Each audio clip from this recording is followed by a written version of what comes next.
અને ભાનુભાઈ મુખિયાજી અને રઘુભાઈ મુખિયાજી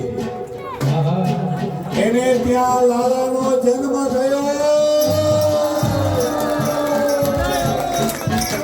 એ નંદમોસમની બધાયો.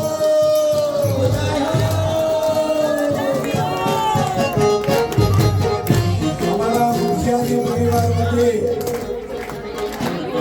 1111 રૂપિયા આપી અને પહેલવેલી નંદમોસમની ભેટ બોલીએ છે. બોલે કૃષ્ણ કનૈયા.